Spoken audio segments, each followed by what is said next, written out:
Welcome to the new podcast, episode number 64. My name is Steven. I am joined, as always, by co-host and producer with the most, my man, Kelly.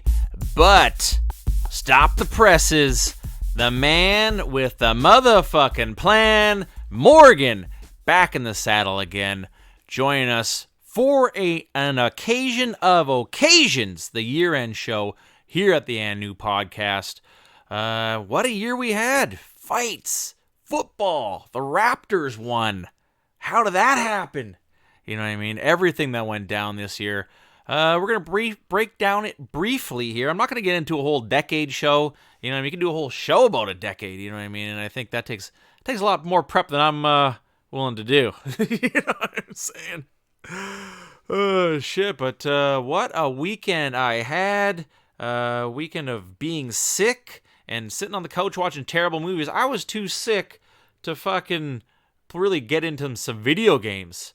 Myself, man, I was so fucking sick, but I watched some terrible ass movies. You know, it's like the Christmas time, you know what I'm talking about, Morgan? They always have like Police Academy movies on and like National Lampoons, terrible movies like that. And I watched one, was Armed and Dangerous with John Candy. Whew, terrible. It has Eugene Levy in it too. Oh, it was rough, but I watched the whole damn thing. Just so I could. Been that bad. But they actually had like a lot of stars. Meg Ryan was in it. That Robert Lugio guy, you know, usually plays like a mafia guy, and that's exactly what he did in this movie, played a mafia guy. So that just sums it up right there. How good this movie was. It was for how terrible it was. You know, it's so terrible it becomes good. Oh, but man, what a weekend we had of Bellator going down, college football as well, and a whole hell of a lot of fight announcements, to tell you the truth. How about you, Kelly? You have a good weekend, man? I had a great weekend. I wasn't sick.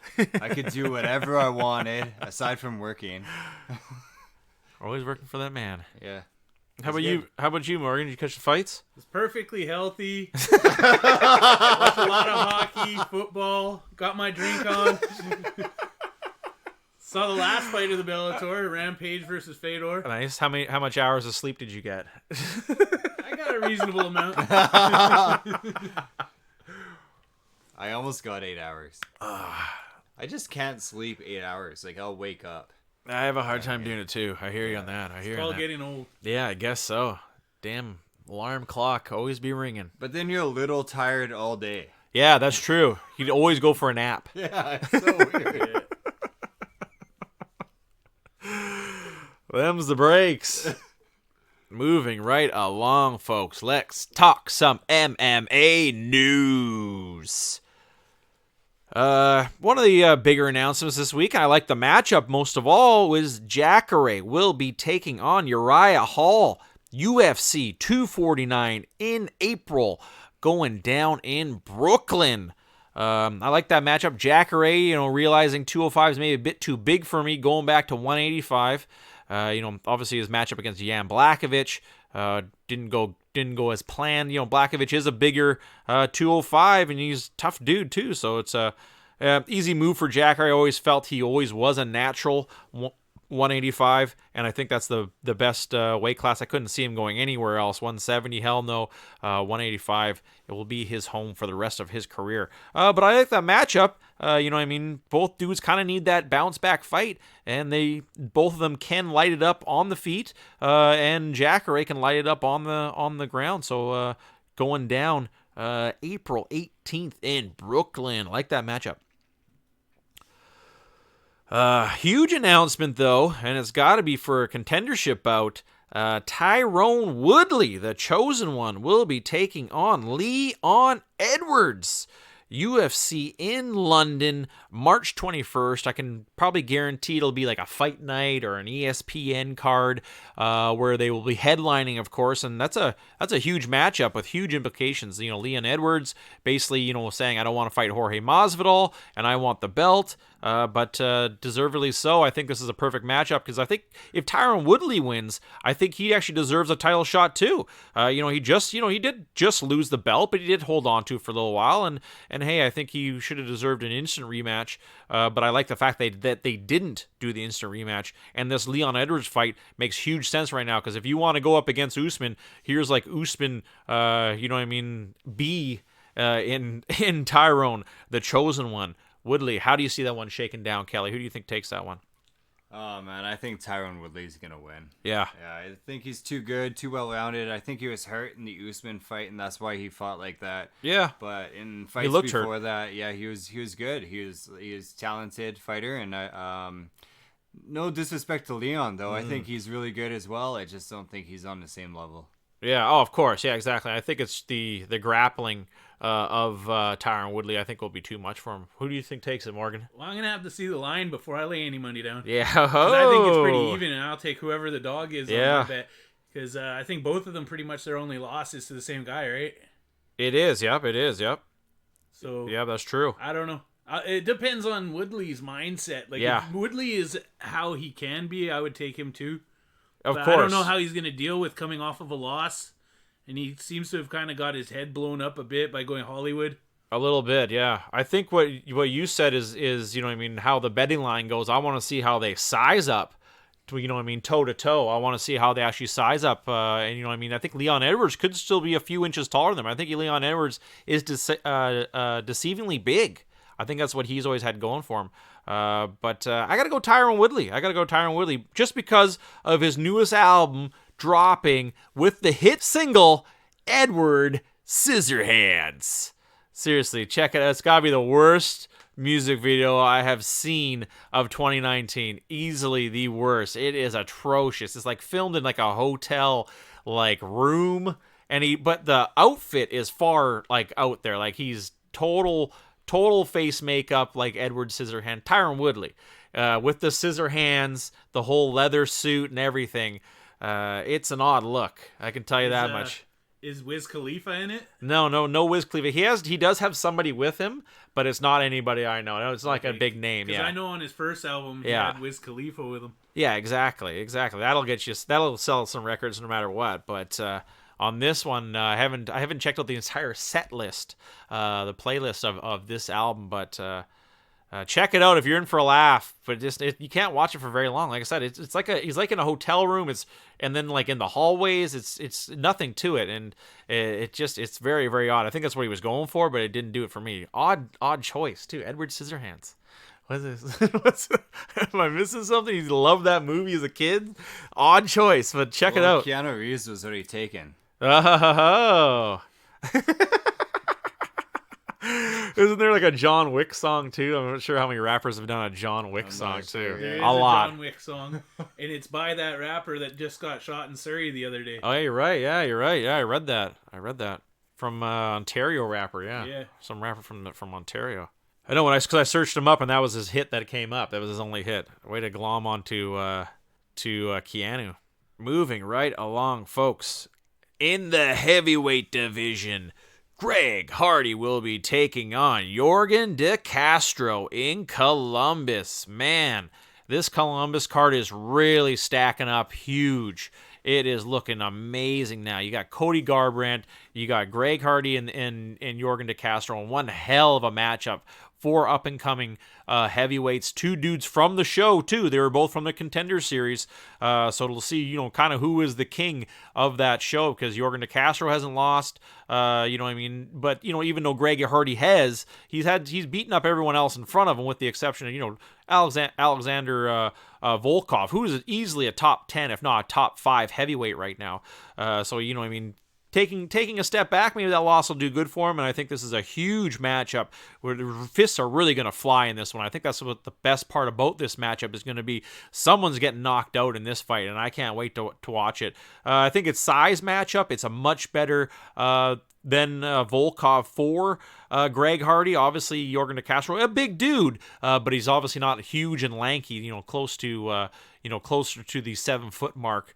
Is Jorgen de Castro is definitely not there. More of, obviously, if you haven't seen his fights, check him out. Great fighter, loves this, kind of a chubbier heavyweight dude, who can throw the overhand right. And I think that's what Greg Hardy's obviously going to have to watch out for, with his quickness in and out to take this one. It's a toss up in my book. I don't know who's gonna win this one, but man, is Columbus ever stacking up? It's for a fight night. It's turning out to be almost like a pay-per-view, just missing a title bout.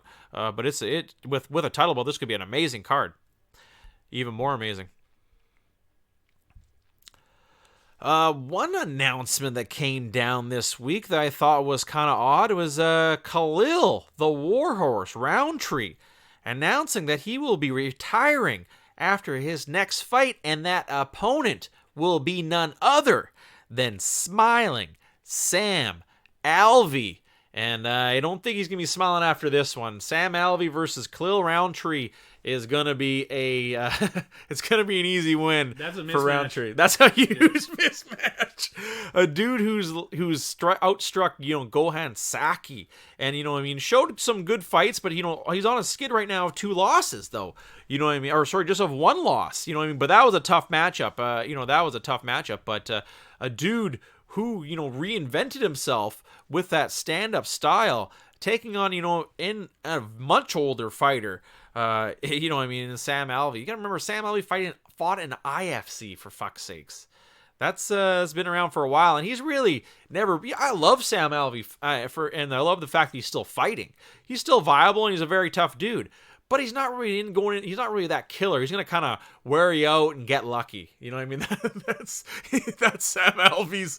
That's his whole. That's been the strategy, I think, for a long time. How he's still been in the UFC is a mystery to me. Like I said, I love the guy, and I always liked seeing his matchups.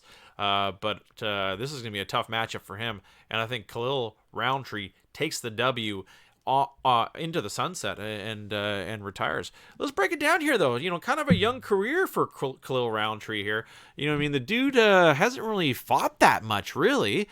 Fighting out of Las Vegas, Nevada. He's only 29 years old, still a young guy. 205, fighting out of the Black House. Good gym to fight out of. The recent loss, by TKO. Maybe that one did it.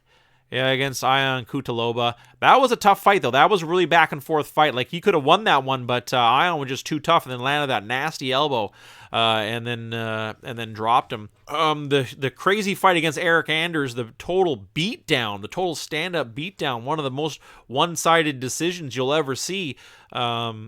And the reinventing himself with that one, how his stand-up was just crisp and just beautiful. And then, obviously losing to Johnny Walker, being posterized with a KO by Johnny Walker and getting him his stardom a little bit with that win. Then the huge TKO win over Gohan Saki. So he's had some really good fights. Oh, a no contest against Michael Ojenstruck. I think there was somebody. Yeah, I think it was Roundtree that failed his piss test in that one. KO over Paul Craig. That's a huge win too. Paul Craig still fighting. Paul Craig was going to fight. He just fought Shogun. You know what I mean? So, and now he's going to rematch against him. Daniel Jolly, KO knee as well. So, lost to Tyson Pedro. Tyson Pedro's a big 205. And Andrew Sanchez when he lost the show. He lost that was the Ultimate Fighter finale. He was in the finale. And then to lose to Andrew Sanchez. He's had a pretty decent career, just hasn't had that many fights. 8-4, undefeated in his amateur bouts, really going at it in his amateur bouts. 6-0 amateur. And then they had his fight history for the Ultimate Fighter. That's kind of cool too. Losing to Corey Hendricks and beating Josh Stansbury. I remember that season. That was Joanna Jacek and Claudia Gadella. Oh, was it? Right? Oh, yeah, I think you're right. Yeah, Yeah, because I remember everyone wanted Roundtree to win, but Andrew Sanchez was just kind of a good grappler wrestler and just basically held him down the whole match. I remember it being a real lackluster fight, that's for sure. This whole year we had a finale of an Ultimate Fighter early in January, but other than that, we actually didn't have an Ultimate Fighter season. kind of odd. You know what I mean? There was no Ultimate Fighter this year. That is weird. Yeah, I wonder if they're not going to do it no more. Just, I guess, maybe moving to the Contender Series formula. It's just, I think it's more lucrative and just easier. You know what I mean? I'm sure filming the show is a part of it. I know, yeah. That's he's young, he's exciting. I'm guessing those 2 knockouts messed him up. Yeah, that's the only thing I can think of too. Exactly. Because before then, he didn't get knocked out like in his whole career, and then 2 almost in a row. Yeah, and the Johnny Walker one was bad. So was the Kutaloba one. That one was bad too. And it was I think it kind of caught him off guard. I think, you know what I mean? And then he really got pounded out pretty hard after that too. And they were both around the 2-minute mark in the first round. Huh. Well, good call, man. Good call. So still around the 2-minute mark, he should start running for a bit. Exactly. You know, he may be getting some sort of trauma, even with just the 2 knockouts. He could be experiencing trauma and just wants. Yeah, I could see that, man. Good call. Fight. That's the shit that's the shit you don't hear about. You know, because everyone's a tough guy, right? You know, that's the shit they aren't going to talk about and say, you know what I mean? I shouldn't be fighting, especially you've devoted your life to it. So why are you going to complain about it? Right? You're going to complain about the bells ringing, and you're going to complain about the fogginess. You know what I mean? That you've devoted everything. You put all your eggs in the fighting basket. That's just the one, side effect of it, unfortunately, and this is what the people put their lives on the line, really, when they get into the sport. I'm kind of glad I didn't get into it because, you know what I mean, I think I'll have a much longer life because of it, and I think I'll enjoy my later years in life, you know what I mean? And I think a lot of people can say that. Would have been cool? For sure it would have been cool to give it a shot, but I think at the end of the day, I'm kind of... What about the money, though? I know. Maybe the money wasn't there, though. And the fame. Yeah, that's could have been the next Conor McGregor. Don't even. Isn't that a Mercury song? It's a good song. Terrible song. Anywho, speaking of people retiring, Gordon Ryan, the famed grappler, we were breaking him down last week. He must have listened to the show and was like, you know what, I've done everything. These guys, Stephen and Kelly, breaking down all my accolades, breaking down all my awards, everything I've done. I think I've done everything. Thanks, Stephen and Kelly. He sent me a letter. He really did. Letter by mail. Yes, I have it framed. Yes, I do. Anyways, you know what I mean? I think it's, it's combat sports, wrestling, pro wrestling, you know what I mean, grappling, MMA. Never say never when it comes to retiring. I think he just maybe wants to take some time off. I think is what he's going to do. Obviously, this is what he kind of said in his Instagram post that he spent tons and tons of time in a basement gym training every day. That's kind of got to get tiresome after a while. You know what I mean? That's got to get pretty boring. Maybe open up a new gym, go to other gyms, but I think he just doesn't want to train competitively anymore. I could see him as a trainer. You know what I mean? I guarantee if they give him a little bit of money, maybe that's what he's doing too. Grappling, there can't be that much money in it. These grappling things, even for the quintet one, which I think was his, basically his last. He does say he has some matches already in 2020.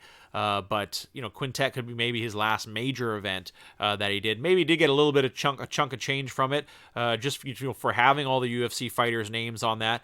But I think he's going on top. I think the guy's like 25. You know what I mean? So you can't say he's going to retire. Yeah, exactly. You can't say he's going to retire. I can see him being a very successful trainer. But do we see him move to the UFC? Does he say I'm retiring to move to the UFC? I've talked about this before. I even talked about it last show when I was breaking down Gordon Ryan, is that he's a huge dude. He's a real big-ass dude, and I could see him really wrecking shop if he went over to MMA. The only problem is we've had a lot of these grapplers in the past, and I'm just talking with the track record.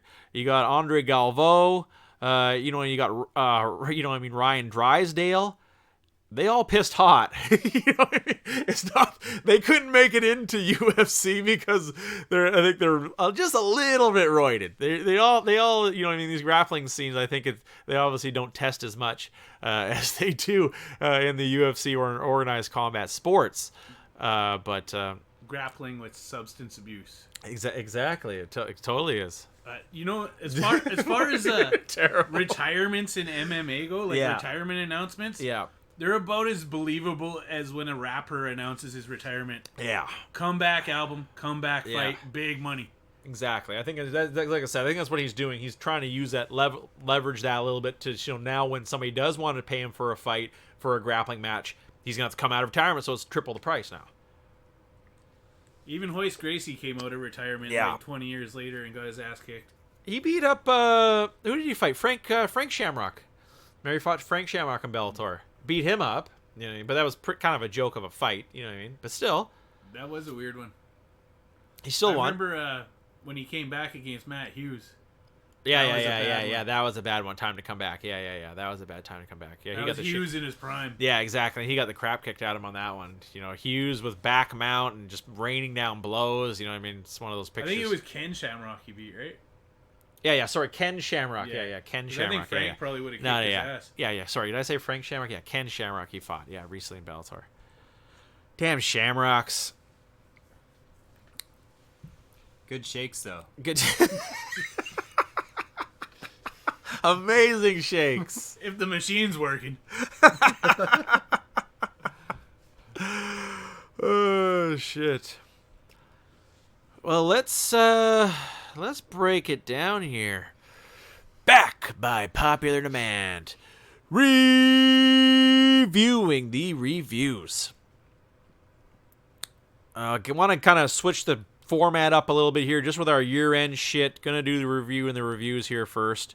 And then move into the year-end shit. Let's do this. Where the hell are we going here this week? Oh, yeah. Jack in the Box and Nolan's. Jack in the Box, love ya. I absolutely adore it. When I go to the States, I fucking love going to Jack in the Box. I think what I love about it is just the versatility of the menu. You know, if obviously I'm preaching to Americans, you know it is. It's nothing to you. We don't get this stuff up here, man. We don't get a place where you can go get a taco and a burger.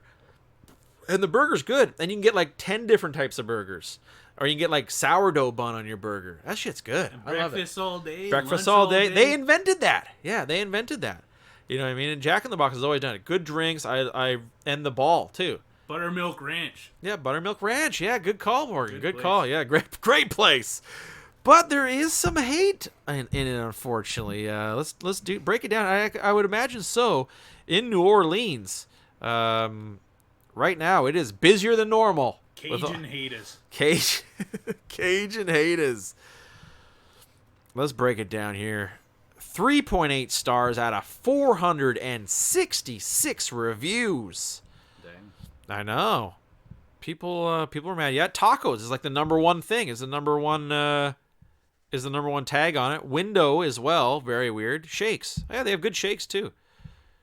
This person here just happy that it's good. Fast. Everyone's saying it's fast, and the tacos are good. Weird. I know I've had the tacos. Surprisingly enough, the tacos are actually pretty good. Mm-hmm. Egg rolls. This is weird. I didn't know they had egg rolls. ZG. 121 reviews, six photos, 5 stars, 4 months ago. I've been here for an egg roll 2 nights straight, and the service was absolutely fast and wonderful, both times. And my egg roll was hot and fresh both nights. Thanks, ladies. That's all capitals. Fuck, this person loved egg rolls. I'd hate to tell you this, but those egg rolls are not fresh. It may be hot. They're microwave fresh. They're microwave fresh. Right when you order it. Egg rolls, though. That's what I'm confused. They got egg. Yeah. What is she talking about? There's definitely not a chef there making egg rolls. No, I don't think. Is this chick tripping in the parking lot? And she just got like picked up 2 shoes and ate them off the floor, off the ground or something. These egg rolls were delicious. I came back. I was here last night. I also ate the same egg rolls. Weird. Or there's just some dude in the parking lot handing out these mystery egg rolls. With just Jack in the Box. Who's gonna notice the difference? Just slap a sticker on the side of your truck.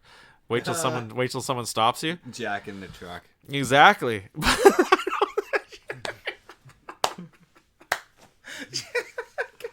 Did you just hear what you said? Jack in the truck.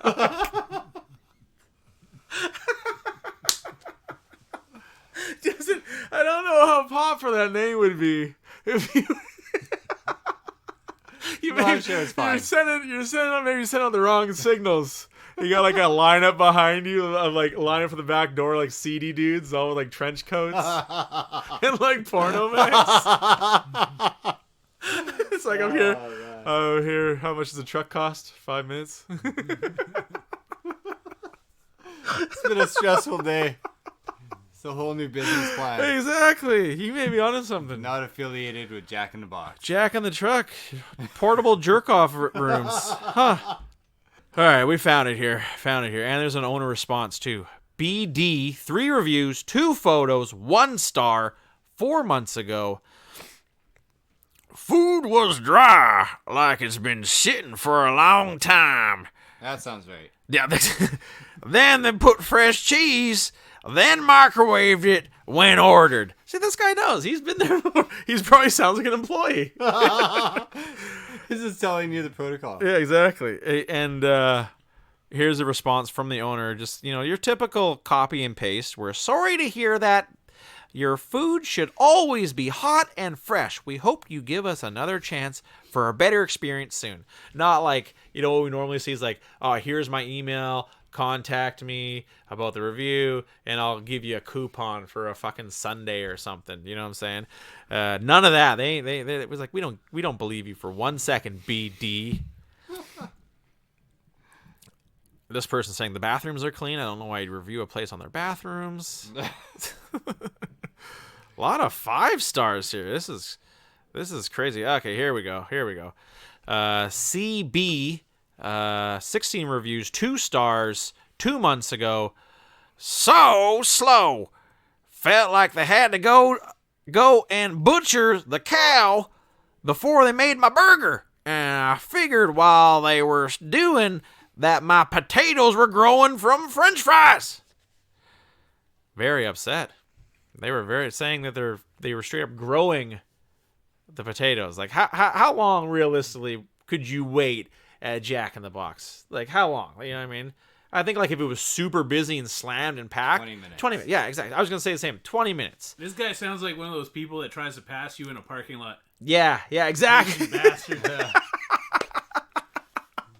That's funny. I had a guy Where you got pass me? me on the freeway the other day. Just to end up like one car in front of me. I love that. Yeah, exactly. Yeah. It's like, I'm glad you did that. Yeah. Go, speed racer. Okay, this person, the response from the owner is not a copy and paste. It's not copy and paste. It says, we should be moving a lot quicker than that. We know how important fast service is and are always working to get better. Thank you for the feedback. We hope you give us another chance soon. Oh, that was a copy and paste. They'll grow the potatoes before you arrive next time. Exactly. They'll use like plutonium or something to get them grow like super fast. The cow will be pre-butchered. Next time we'll hork a fresher loogie. Yeah. Nasty. Okay, this is not bad. This person here, a lot of Louisiana, come on, man, here. Come on, Nolans. You gotta step up.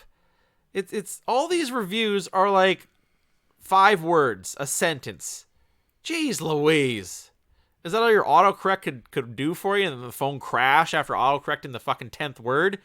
Sons of bitches. Let's get in this one here. 3 stars. HF, 5 reviews, 9 months ago. Food is always good. I think they were working understaffed. Tension was way in the air. Area over the food had been mopped with a sour mop. If I didn't know something was off, and this was not normal, I would have left. I know one of the store managers. I will give her a call. So this guy. Wow, you know one of the managers. Ooh. And you left a bad review on Google. But it's like a 3-star. So that guy's a shitty friend. Yeah, I know. For real. He should have been just called her. He should have been like, yeah, exactly, yeah. Texted. Yeah. You got a cell phone, but you should have texted her with your concerns. She could have said, hey, someone's got to get some fresh mop water in that sour. I've never heard of a sour mop. That's kind of interesting. So that's a very interesting. That's a bad friend. That's a very bad friend. And then he basically put her on blast too. He's like, "Who's friends with HF? I'll find you. I'll find out who's friends with this guy, and you're fired." But yeah, very very odd. Exactly. Should text his friend, and then he should have done his review fake review saying this person's the best manager. They did everything for me. They gave me an over the pants hand job in the bathroom. Exemplary. I wish I could give them 6 stars. That's what you should say. That's where you want your friends to. That's where you want your friends. Over the pants. I don't know if I want my friends. She's at work. That's terrible. What do you expect? Oh man. There's a lot of people mad about it not being staffed very properly. And just the same thing. Another saying, not like up north. Somebody ordering something very weird. A Del Trio. There we go. This person here. A 5-star. JB. Only 2 reviews. 5 stars. 10 months ago. This person loved it. Cheesy potato wedges were to die for. Great Oreo shakes too. There's so many exclamation points. I just love it. Yeah. Just love it. A lot of oh, here we go. Perfect one to end it off here. This is exactly what I was looking for here. I wasn't impressed. Jack in the Box, I think, is just right in that middle spot too, where it's too good to be reviewed poorly. AO 1 review, 3 stars a year ago. Has questions about items on the menu. I'm not reading it redneck style on purpose. This is how they wrote it. Exactly. Has questions about items on the menu because it was my first time eating there and they did not answer the phone once. It rang and rang. I understand if it's busy and all, but come on. I gave 6 separate times and no one picked up.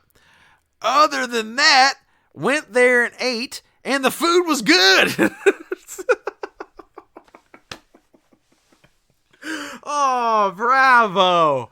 Bravo. What a gem. We found it. Just when I was about to give up, we found a complete psychotic person. Who calls? This is what I love about it. They called, looking for information about their menu. And then left a Google review. Yeah. Pretty sure Google will have that information for you. You know what I mean? But I just love that. They called 6 times too. And how annoying would that be? You're working at fucking Jack in the Box. The person's like, "Hey, what do you got on the menu?" Say, "Hey, go fuck yourself." You think it's a fucking prank? What's on the menu? What kind of burgers you got? Why don't you fucking come in or look on the internet? Oh, give them the 1-star. The guy gave me sass when I asked what kind of burgers they had.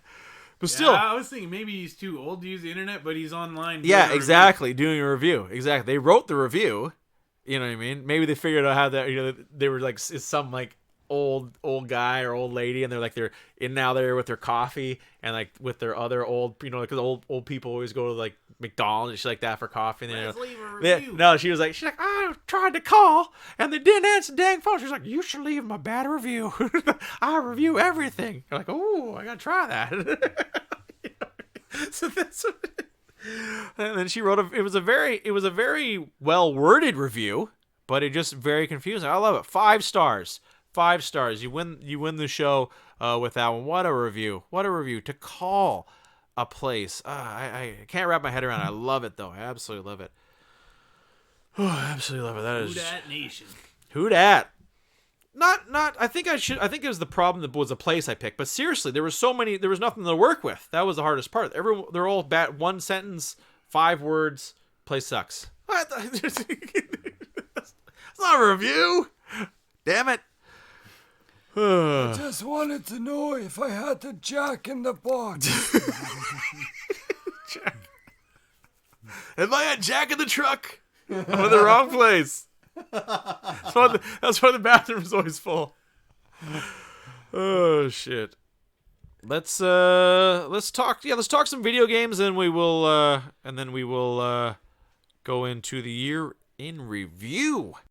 Played a little bit of Orna this week, obviously, as I always do. Obviously, being on the couch, I didn't get to play as much as I normally do, but it was, either way, it's always good to have a good break from any game, especially this one where we really got to grind hard. But I have changed... grind hard on my phone. I have changed up my class. Stop the presses. Bahamut Tamer is what I went with. It's just a lot of fun. It really challenge, it's just with your pet is so tough. It's just smashing dudes with the Crimson Gazer. I'm doing like 20,000 hit points, which is just one hitting everything. So it come up against any trouble. It's not 100% he's going to attack every turn, but with the Tamer as my category, it has made it so that I can basically just walk through most stuff. Taking over most spots too is not that hard. I'm really giving the dudes in this neighborhood a tough run for their money now too, and just really, it's just kind of something new. Like, it was kind of getting stagnant, kind of getting a little tired of obviously going with the Omnimancer just being a mage this entire time. Basically, it's a nice little switch up, and it's a good class where you can be spec towards melee or spec towards being a caster, and I think that's what this class is perfect for it. And in the background, you have your buddy always smashing the dudes. The only downside, obviously, is the low health, and there's really no other than just making your pet super awesome. There's really no other beneficial traits that go against you, like a last stand or something like that, where you can pop back up after you get one-hitted. But I'm enjoying it. I really enjoyed it. It's a good switch up, good change of pace. So what is that? Is that the Ball Gazer class? Oh my god, terrible. Bahamut. Terrible. Nice try. A for effort. Played a little bit of Oblivion, kind of getting a little tired of it right now. I can see why it was such an easy transition for Skyrim. It is repetitive. They don't have just the amount of enemies, the different types of enemies, and just the overall number. I think that's what separated it from Skyrim was the amount of NPCs in Skyrim as opposed to Oblivion. And I'm seeing that now here with just the dungeons are becoming a bit repetitive. It was a lot of fun. I think the game is laid out great. I like the way that they have the menus and the way you level your dude up. But like I said, just becoming a bit repetitive, going to the same dungeons, fighting all imps, and then a fucking rat comes and attacks you. I'm getting a little tired of it.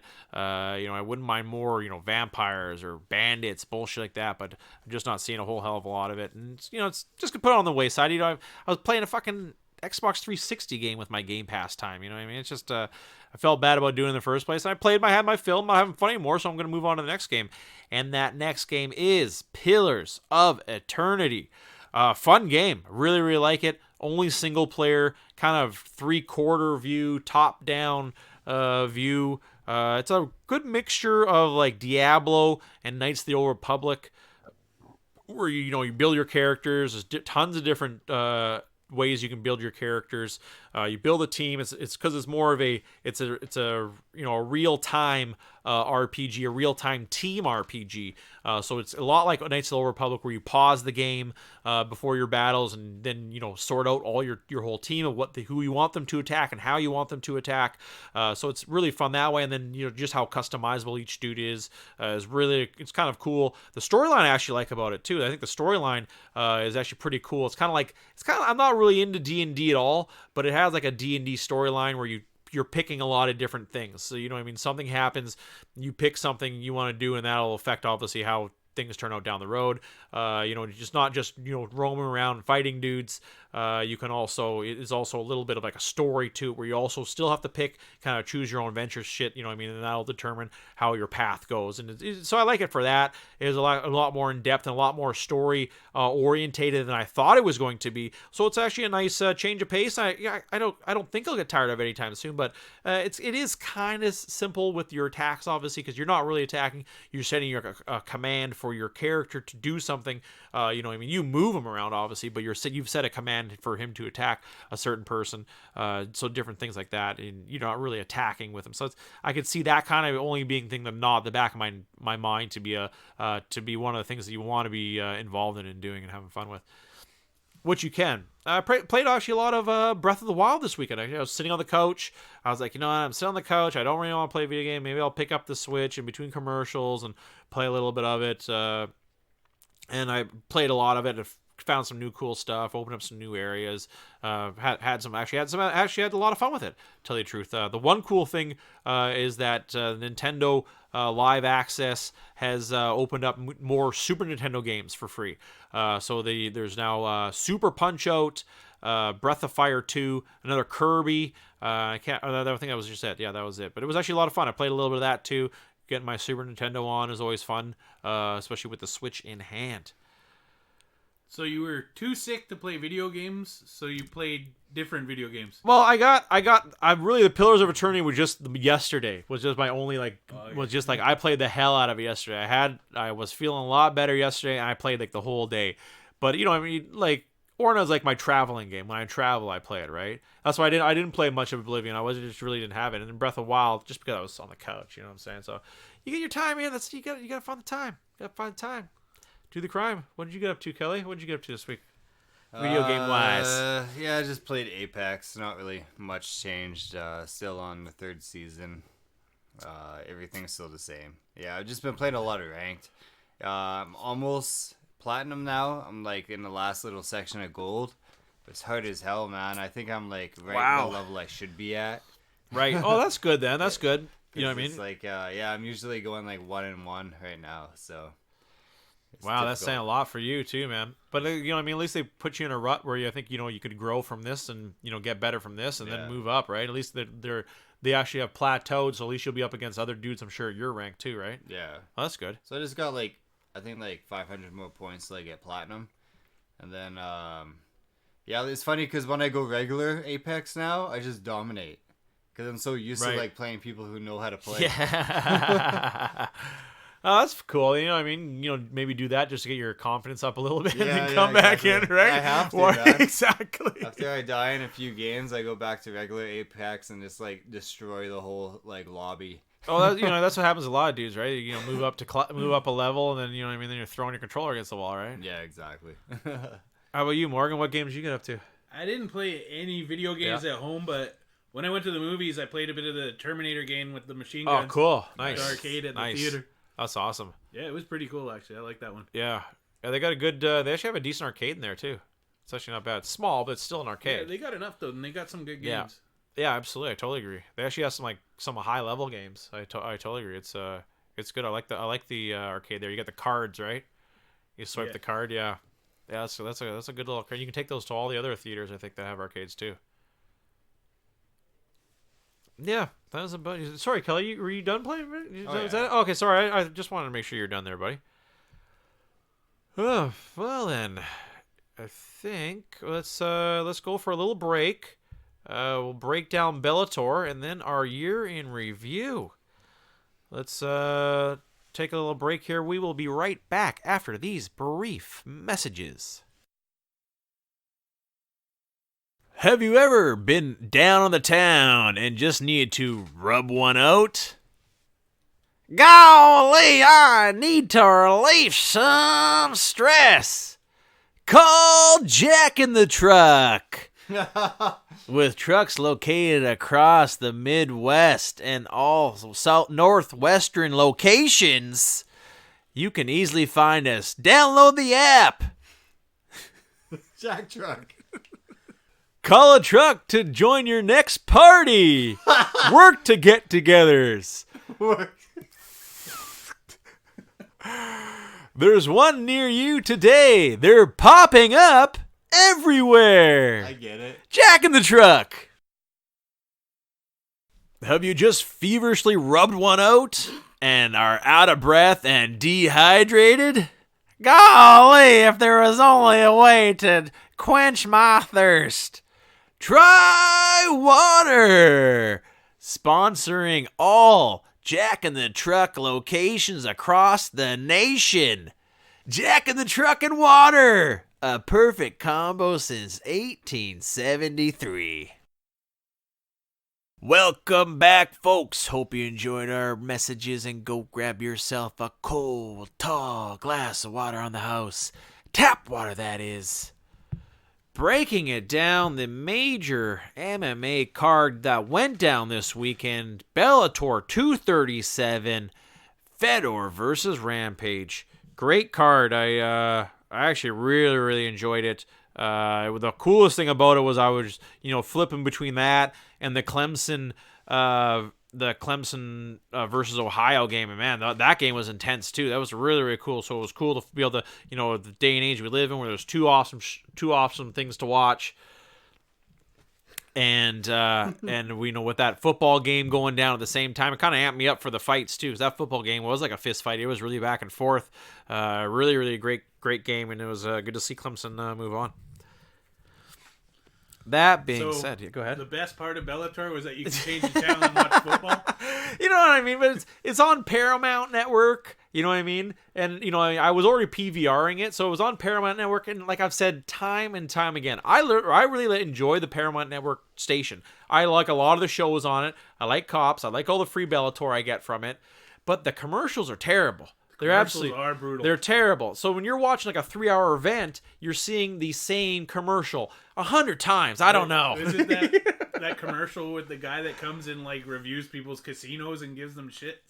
Oh yeah. No, it wasn't that one. It wasn't that one. They at least they have been switching them up more. Because there was a time where I could like word for word the cops commercials. I could recite the cops commercials word for word, like off by heart, because you see a million of them. I can't watch a movie on that network.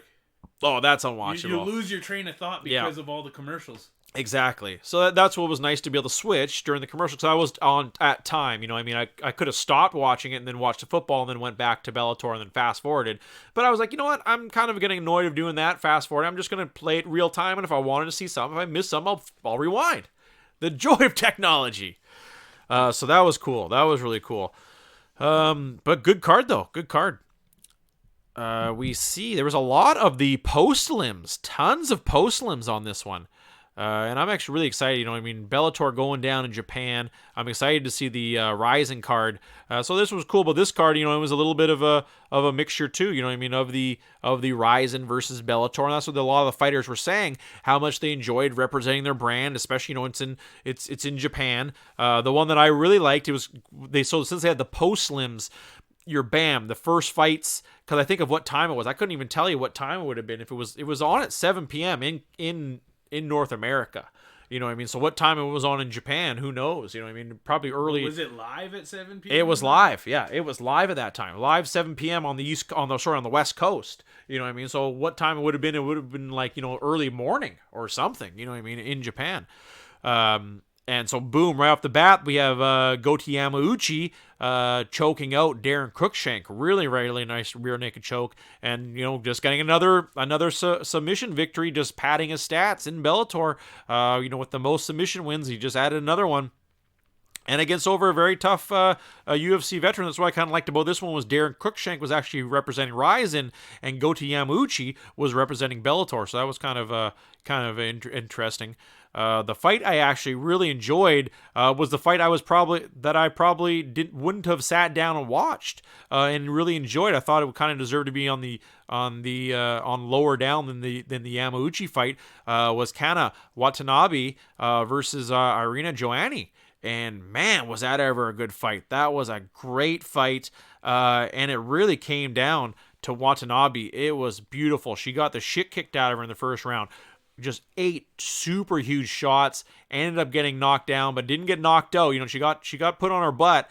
But the perseverance from Watanabe was insane. The never give up attitude, losing the first round handily, got the shit kicked out of her first round, comes back the second round and goes to grapple with Joanny and wins the grappling. The perseverance of her to be able to say, hey, what? I got the shit kicked out of me in the first round. I really got worked, and I got just tooled on my feet to come back and to say, nah, I'm going to stick to my game plan. I'm going to stick to my guns.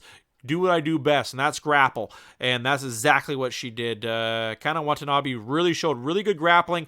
Joanne is no slouch on the ground. I think she's a brown belt or a purple belt in jiu-jitsu, so she's tough too.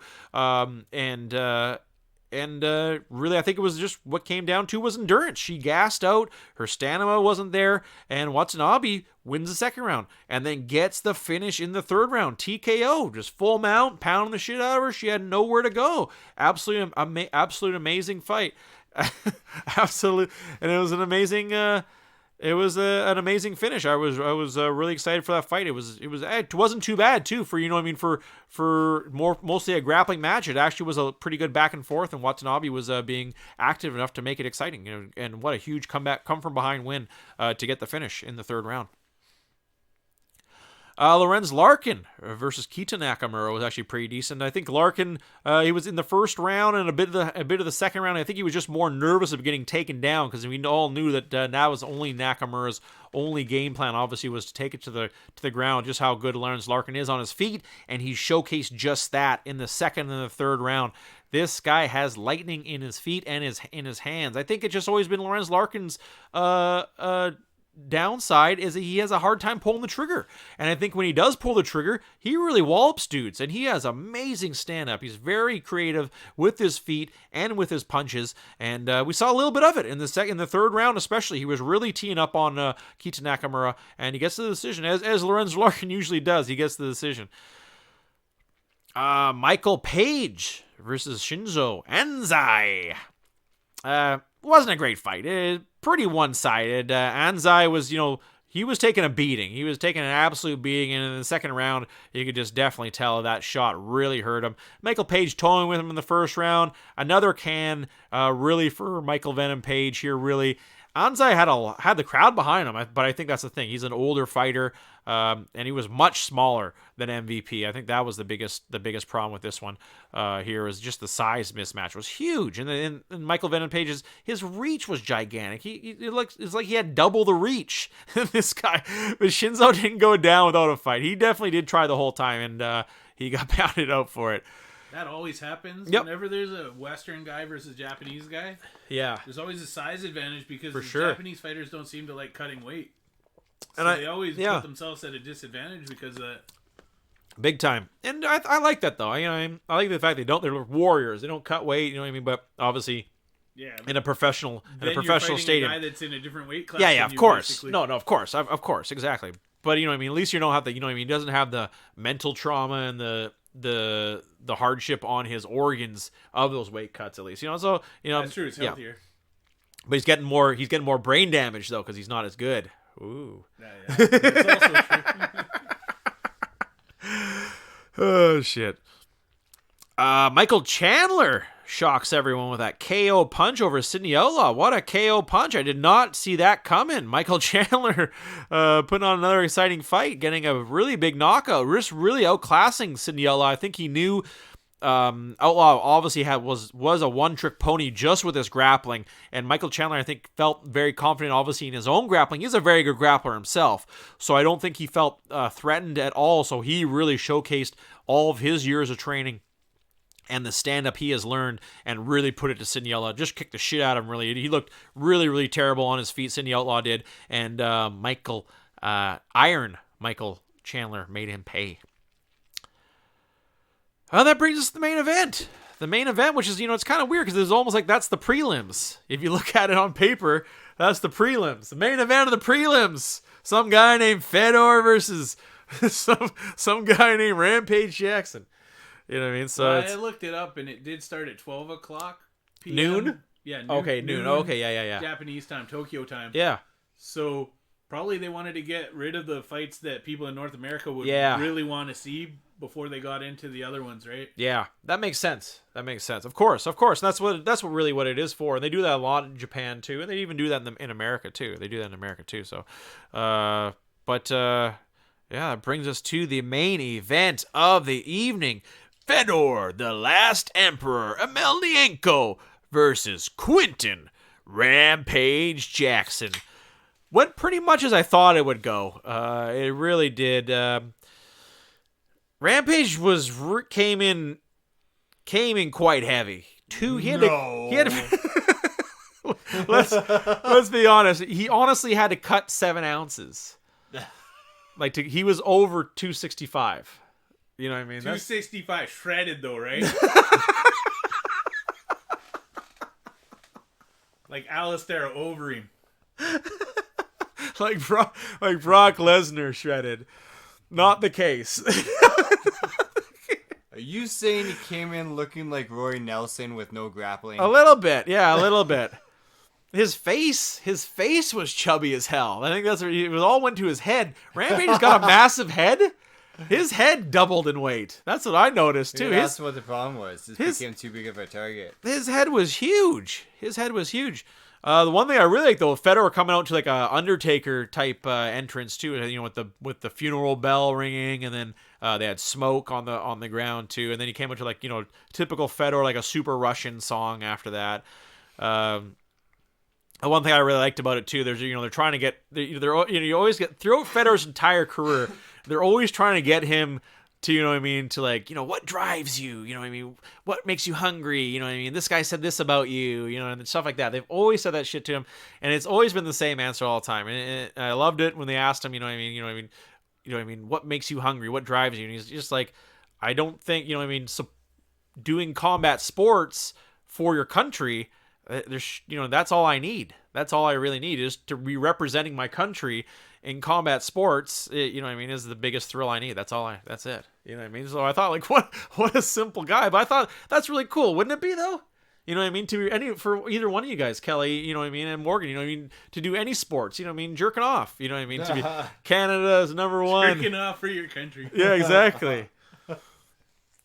You know what I mean, though? Like, you know, obviously in real, you know, wrestling or hockey or, you know what I mean, anything, you know what I mean, something cool, you know what I mean? You know, playing video games even, you know, representing your country at a high level, it is a thrill. It is a thrill. And, you know what I mean? I think I'd be that guy in the NBA that sits out and doesn't play for Team Canada. Because I only play for the money. A bench warmer, handing out towels. Water boy.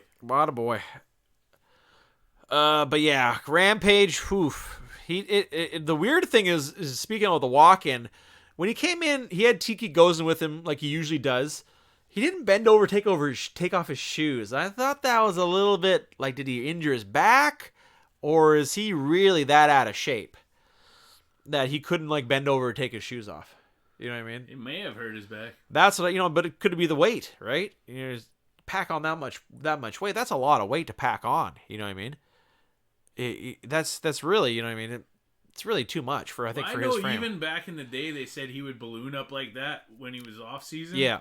But then he would have a training camp and get in shape. Yeah. It doesn't seem like he did that this time. No, exactly. Yeah, exactly. Yeah, he's ballooned up without the training camp, really, and then we kind of see the result too. You know what I mean? You think maybe the weight, you know, as we've seen in history, the weight helps your chin, but that glancing punch right off the back of the head, you know, and it was all Fedor. But I think Quentin, he had it. He should just counterpunch. I don't know why no one, you know, Tiki wasn't just screaming counterpunch. Because that's really all you got to do against Fedor, is really just tag him one good one on the chin.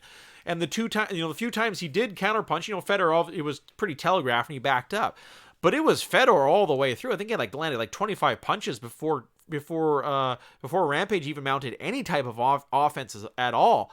And it was really, you know, a lot of his new style of, you know, covering up, taking it, but you can't really take punches from Fedor. And I think that's just that one over the shoulder, behind the ear, just really tagged him and smashed his head up on the ground too on his way out. Yeah, if you move up to heavyweight, your technique can't be to just take some punches and tire the other guy out. Yeah, you're exactly. Gonna get knocked out. Exactly. Of course. Especially when you're going to that guy's weight class. You know what I mean, coming from yours, and I think Fedor has been very successful, with the exception of Dan Henderson. You know, I think against the light heavyweights, he's fared pretty decent. I think against the light heavyweights. You know, with the exception of Fabio Maldonado. You know, he looked terrible against, but that was a different time. I think, you know, when maybe his head wasn't in it, and obviously, like I said, Dan Henderson he got knocked out by. But still, he was looking good against Dan Henderson. He had him knocked out basically too. So, you know what I mean? Good win for Fedor. Moves on. And I like the, he said he wants 2 more retirement bouts, and then he can maybe hang him up. Such a storied career, obviously. Who do you think for those 2 bouts? It has to be something special, right? Like Crow Cop or something. Yeah, I'd like to see that. I think Crow Cop is officially retired after his stroke, though. Crow Cop had a stroke? Yeah, he had a stroke. That's why he was supposed to fight last year. Oh, shit. On the year-end card. I did not know Yeah, he had a stroke, and officially retired. He looked good, though. He was at the KSW in Croatia, and he actually looked really good. He looked good, but I think he's just happy not fighting. He looked healthy, though. Maybe he just needs some time off. Maybe Fedor versus Nogueira. I'd like that. Yeah, I'd like that. Classic, man. That's a classic. Yeah, I could see that one. That one makes sense. Maybe against Bigfoot, redemption fight against Bigfoot, maybe. I'd like to see that one even. Kelly, you got any ideas who Fedor should fight? Maybe a rematch against that guy who beat him early in his career. I think he's already had that one. Cut. He's already had that one. He did, I think. Yeah, you're right. TK was his name. Yeah, TK. But yeah, good was good. Really good card. I really enjoyed it. It was all, finishes and a few good decisions. Really, really good card. I really enjoyed it a lot. We had John Tuck on the post limbs. John Tuck representing Bellator as well and winning for Bellator. What the heck was the other one? I thought there was another one. Oh, Jared Brooks beats Hiro Ochi. And I think that's about it. Oh no, there was a cool one. Yeah, the it was kind of like the main event, the final post slim. Dude, soccer kicked a guy in the head, knocked him out. Nice. Yeah, that's the best thing about Japanese MMA. Yeah, exactly. And if you haven't seen the video, check it out. Yusuke Yachi versus Hiroto Yusata. Really good. He really toe punted the fuck out of him. He kicked his skull into the first row, man. Shit. Makes me want some sake. Yeah, I really enjoyed it. I can't wait. I think it's actually going down tomorrow morning. Is the Ryzen. Yeah, tomorrow morning we will have Ryzen report on that next week. That's tomorrow morning? Yeah, it's tomorrow morning, yeah. Yeah.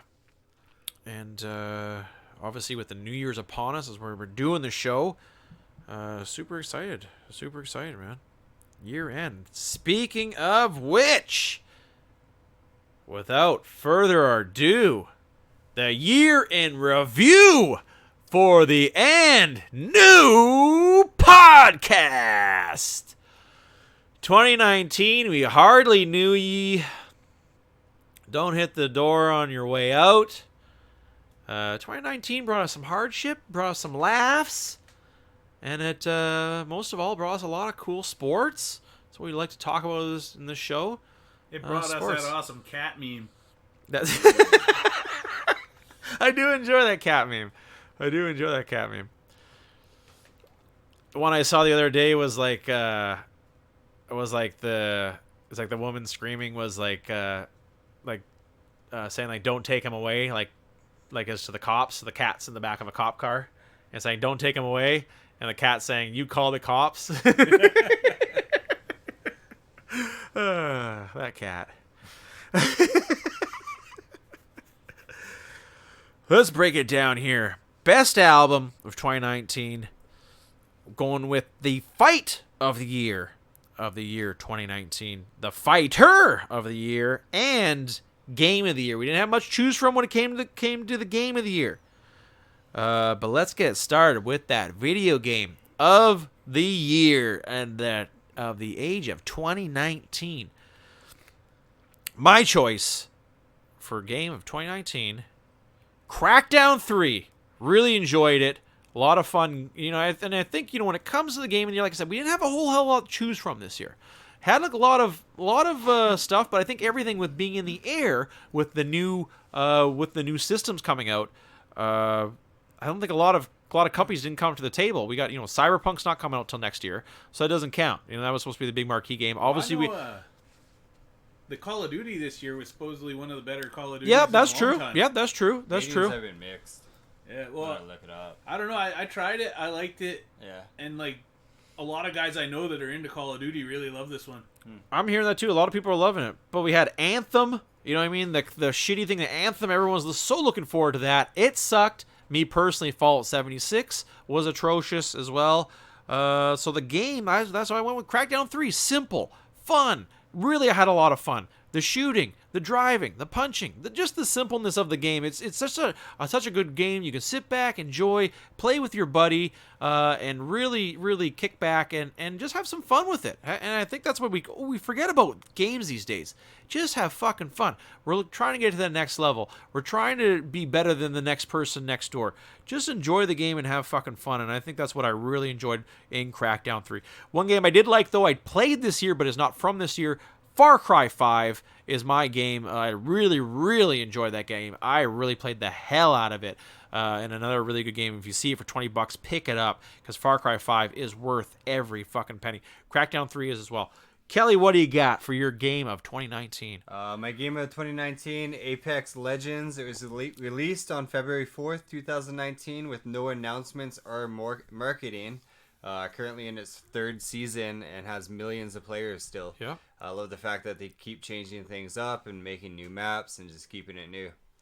Yeah, it's your game, man. It's a good game. Yeah, I totally agree. Great game of the year, and I think it's changed the landscape because it was just really it was a lot more fun. It was like an adult Fortnite kind of, you know what I mean? And it was free to play. Yeah. And it was kind of that they wanted to set the edge, I think, before all these other big 5-star games came out with their own battle royale style. And I think they've tweaked they've tweaked it just enough with enough characters to leave people wanting more. Mm-hmm. And I think that's what they've really done. What do you got for us, Morgan? What's your game in 2019? I really didn't play a ton of games this year, but one that I did that I really liked a lot was Gears of War 5. Thought it was awesome. Good game. I'm a big fan of the series. I thought it was one of the best story modes they've ever had in it. And yeah, it was great. Yeah. Other than that, played some sports games, played the Marvel Strike Force game on my phone. That was pretty good too. You still playing that, or are you not playing anymore? I played it I'm not a steady player. Yeah. I'll play it once or twice a day when I'm sitting on the toilet. Yeah, exactly. That's what you want, a good toilet game. I'm having a slow build getting characters, so this guy at my work, he's got almost all the characters, and I'm like, you must have some problems with diarrhea. How the fuck do you have all of those guys already without paying? Did he pay? No. He's always... Wow, just hardcore. He's always got his phone out. That's what I'm saying, though, right? Is he really enjoying it at that point, right? He's just grinding so hard for that next guy. Is he really enjoying it? He's a worker bee. I guess so. Some people like that. I guess so. Yeah. That's true. That's true. Yeah, that's true.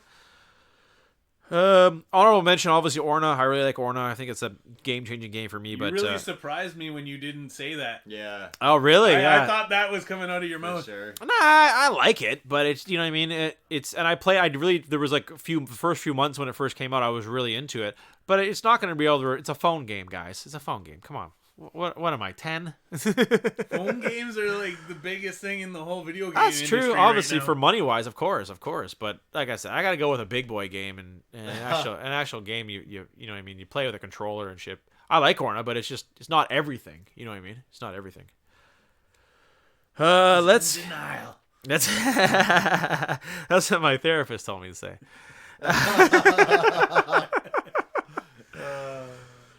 Let's go to the music division. This guy's always got MMA on his mind.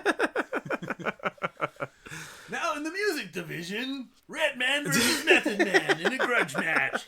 You stole my joint, fool! Good matchup.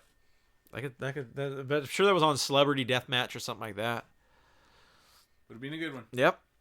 But album of the year, I am going with Rammstein Deutschland. Great album. Rammstein still showing that they're the kings of metal right now when it comes to being that big metal band with their tours afterwards. Just doing stadium tours, and these fucking shows are gigantic. Massive soccer stadiums. They're selling out all over Europe, not even giving a shit, just doing their thing to kick this off. And they're what a metal band, what a rock band should be. Pushing the envelope and doing shit, you know, it make you want to say, fuck, that is cool. That is cool shit. You know, I mean, when they did some good publicity shit for this album, you know, showing up into Russia with that gimp, you know what I mean, style character, walking through a mall, you know, with a girl in latex, you know what I mean? Shit like that is awesome. That's what rock stars are about. And that's exactly what Rammstein continues to do with this album. Great hard-hitting album. They had a lot of influences from their older stuff. They were very techno-y before.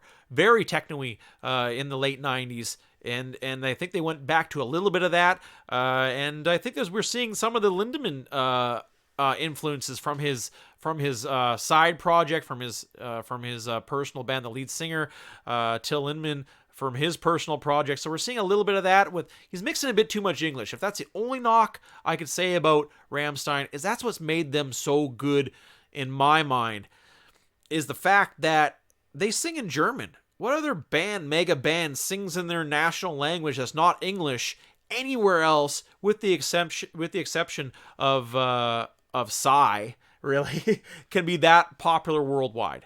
There's no other bands out there.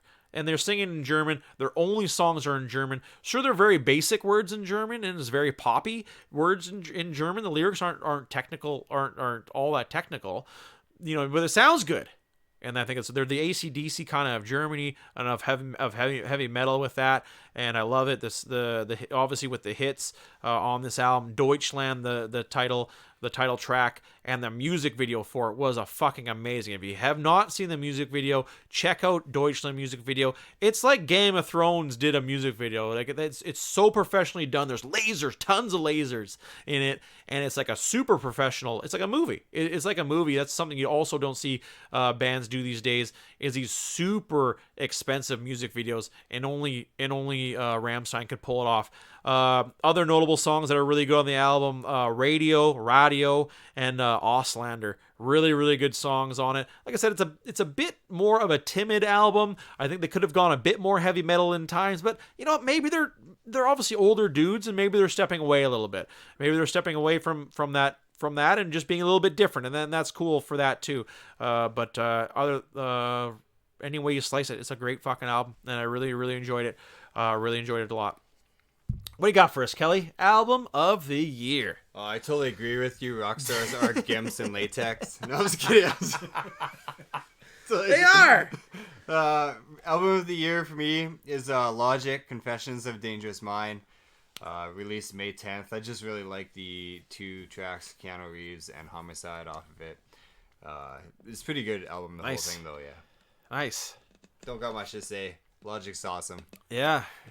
Kelly's 2-year choice in a row. Logic, we love you, especially Kelly. What do you got for us, Morgan? I went with Logic last year, but this year I like that album too, but I have one that I prefer by Czarface called Czarface Meets Ghostface. Czarface is a East Coast hip-hop group, 2 guys from Boston named 7L and Esoteric. They also have Inspector Deck from Wu-Tang's a member of the group. Nice. And on this one, it's Czarface versus Ghostface, so Ghostface Killer's also on all the songs. And Czarface, cool. One thing I really like about them is that they're big-time pro wrestling fans. So this album starts out with an intro done by a guy imitating Macho Man Randy Savage. It's really cool. There's a bunch of songs that have like wrestling influence, like Starrcade 87, Mass Superstars. A lot of good songs. Like, they're influenced by comic books too, so there's Super Soldier Serum. That's cool. Check it out. East Coast hip hop, a lot of really cool beats, a lot of references to wrestling and comics. That's what I really liked about the album too, is the beats. They got some killer beats. Really, really good ones. And I think that's where really get your head bobbing. That's the shit you want to hear. Get your head bobbing. Boom, boom, boom, boom, boom. Exactly like that.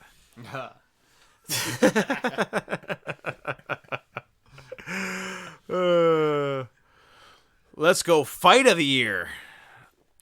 Fight of the year, I am going with none other than Yair Pantera Rodriguez versus Jeremy Little Heathen Stevens. The first one, the eye poke. Love that fight. What an eye poke. Also, I'm going with the second fight. I thought, what a great matchup, for, Yair to just really, they had the hate. That's the best part about it. They had the hate. They hated each other after that first fight. They really wanted to get back in there and settle the unfinished business. And for Rodriguez to come in, kicks a flying, to land that liver kick from hell, and to put Jeremy Stevens down. But Jeremy Stevens did not go out. That's what was crazy, Second round, he gets that liver kick, doesn't die. Third round, somehow turns it around and gets on top of Rodriguez, and basically wins the third round, but could not win the fight.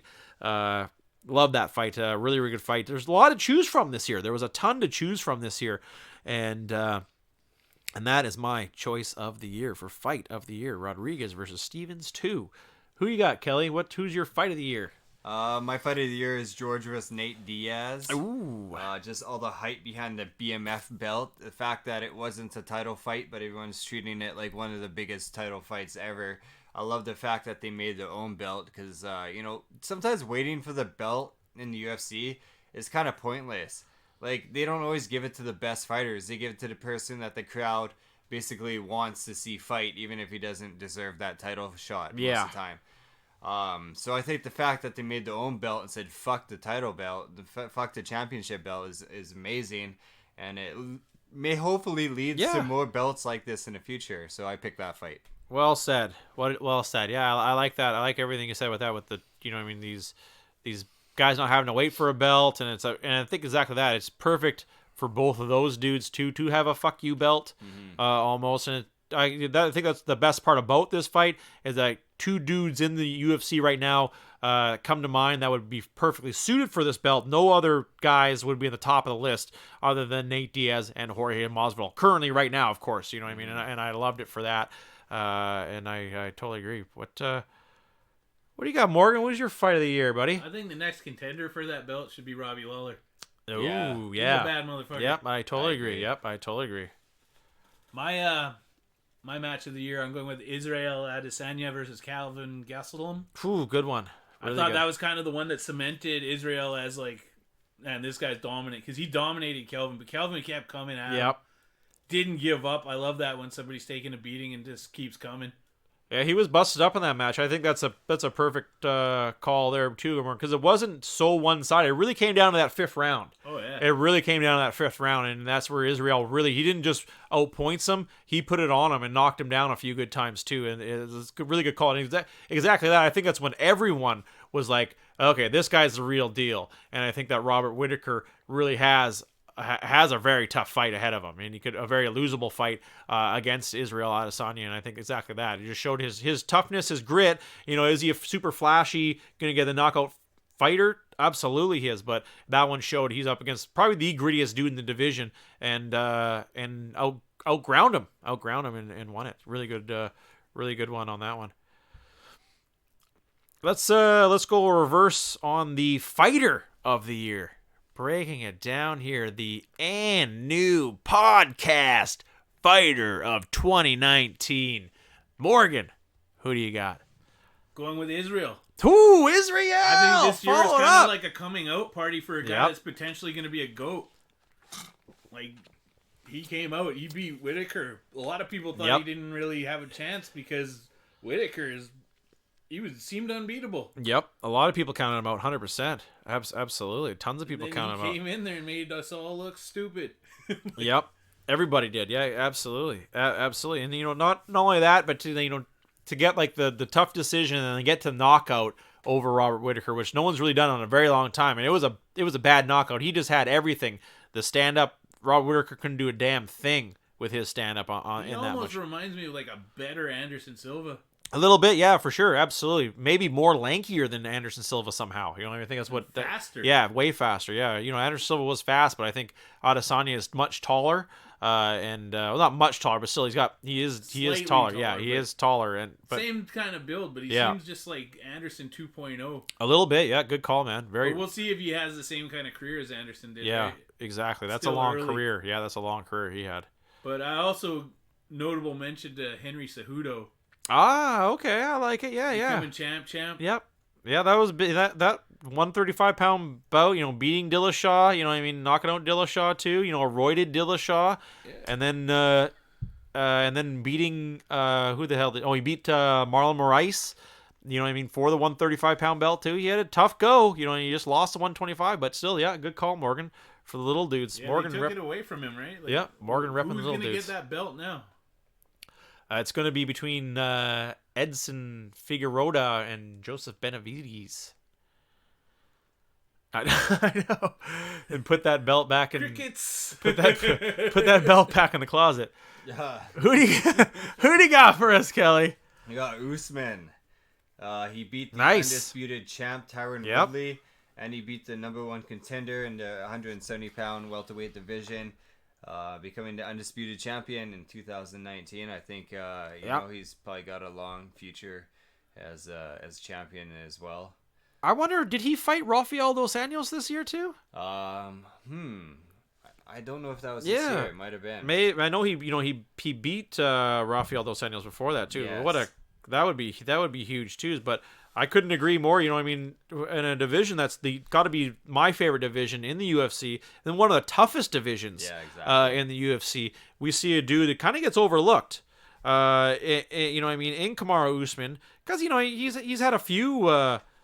He's had a few boring fights, but he's only lost his second fight ever. Yeah, exactly. That's his only loss on his whole record, and he's just been dominating. And the fact that he beat like the two best in the division, like handily, like he just destroyed them basically, broke Covington's jaw. Yep. I mean, it was a good fight, but he was definitely winning the whole fight, in my opinion. And it was November. It was November when he beat Rafael dos Anjos. So I totally agree. I totally agree. He exactly that. He was just manhandling Tyron Woodley, and then broke Colby Covington's jaw. Against two dudes who were looking unbeatable. Mm-hmm. Tyron Woodley wasn't looking like he was going to give that belt to anybody. Yeah. And Colby Covington was walking through everyone and talking shit the whole time as well. And Usman just beat them both handily. He didn't look bad against either fight. He was taking control of that Colby Covington fight basically in the second round. At no point that was did his. He look like he was going to lose. No. In his whole UFC career. Yep, pretty much. Exactly. He's being very dominant. So it just makes me wonder.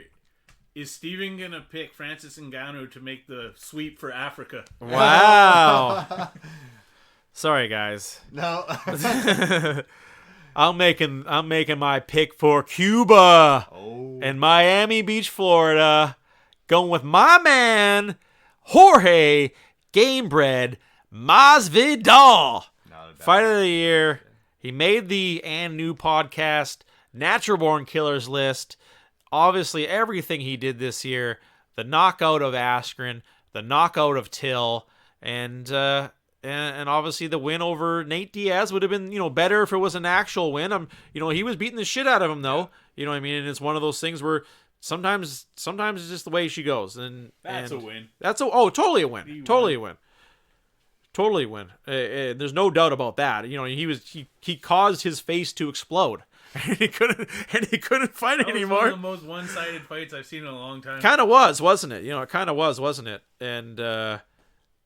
And we see a dude, is coming out of Cuba as one of the baddest motherfuckers on the planet, Jorge Masvidal. Let's see how many wins he's got here. Yeah, he fought March, July, and November. That's an all wins. A dude who turned it around. All finishes too, turns it around, goes on a game show, Kelly. Like he goes on a game show, like a South American game show where everyone speaks Spanish, and she's coming on as a celebrity, right? He's coming on as a celebrity, and then he really couldn't have your phone. It was like a Big Brother type thing, but they had challenges, kind of like I think there's a show on MTV that does it, and he had to rely on himself. That's where this whole thing comes. He didn't have his cell phone. He didn't have his posse. He didn't have his buddies back in Miami. He had to rely on himself. And the mental toughness he gained from this fucking reality TV game show flipped a switch in his head and made him realize... So he was on like Spanish Big Brother. Basically, yeah. I did not hear about this. Yeah. But it was more challenges though, like physical challenges was what the show was about.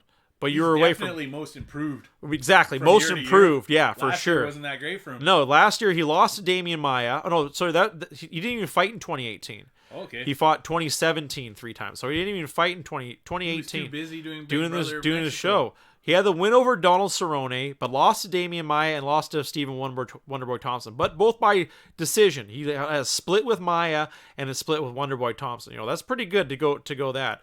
But dude who's had one hell of a career, but no one has had a better 2019. To have The Rock slap that belt onto you, man, at Madison Square Garden, to be headlining, to be a dude from fighting in backyards to where he is now, commercials, everything. My hat goes off to Jorge Gamed Masvidal. You're Stevens and new podcast fighter of the year of 2019. And I'm really looking forward to 2020. Am I right? 2020. Change of the decade. We'll be in the. Just can't wait to say welcome to the 20s. Yeah, welcome to the Bringing it back. The swinging 20s. Welcome to the 20s, bitch. The roaring 20s. Yeah, it's roaring. The roaring 20s. Roar. You got any bold predictions for 2020? Oh, good call, man. MMA-wise? Yeah, MMA wise, I think I'm hoping we see a 165 pound belt. Come on, Dana, let's do it. I mean, they have a belt that's only 5 pounds heavier than that. Yeah, I know, but still, boxing's got like a belt every pound. I don't know how well that's going for boxing though. I just think it's a perfect spot where it is a bit of a 15-pound difference. You know what I mean? Between I could see like halfway, like 162.5 or something. All right, I'm not opposed to that. You open the dialogue. That's fine. Open the dialogue. Have the discussion. Every 10 pounds. Well, I think there's I think it's 10 pounds is a good difference. 5 pounds is very like negligible, you know? Oh, big time. Every just 10 pounded. Okay, so like now it's 150. It'd be like 55, 155, 165, Okay. 175, 185. Okay. 195, Yeah, that makes more 205, sense. Yeah. 205. Because kind of 170 is really in the middle, and like it's weird because it's even there's 205, 185, and then you got 170. Like why does it go that way? You know what I mean? So now you've lumped a whole bunch of people into that middle one, that middle piece of bread there. Maybe the decision to not have it end with a 5 has caused all kinds of problems. Yeah, maybe. What do you think? Who made that call? Yeah, exactly. Was it the original Gracie? But because the other way you'd go would be 150, 160, 170, 180, 190, 200, 210. I think that 10 doesn't pounds is good. Yeah, every 10 pounds is good. I totally agree. But only time will tell. New Year's Eve is tomorrow, people. Having a 2020 time. Just want to give a special shout out to everyone out there listening. Thank you very much for tuning in every week to the And New Podcast, the Steven and Kelly And New Podcast, bringing it to you live week after week with sports and stupidity. Loving the show. Really loving that Morgan could join us this week. Hopefully Morgan can come out more times, man. It's always a blast doing the show with you, man. You're always welcome to come on the show anytime you want. Likewise, man. Love coming by here. Just knock first. I might walk in on some Jack in the Truck action.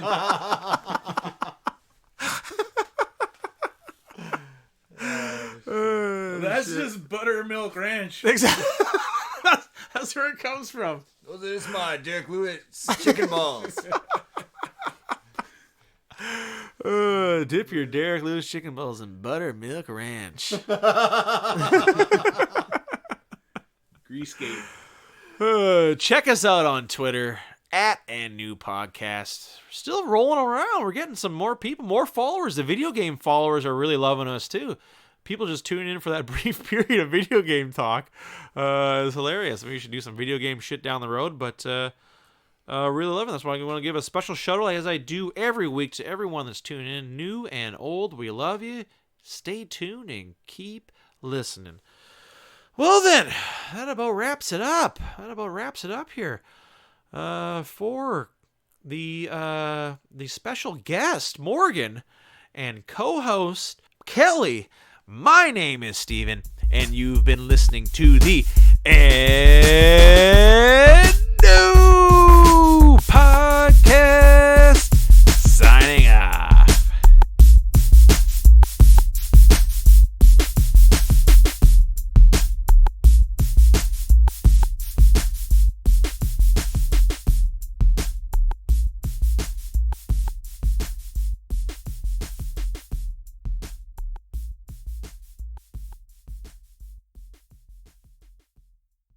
Welcome to the 20s.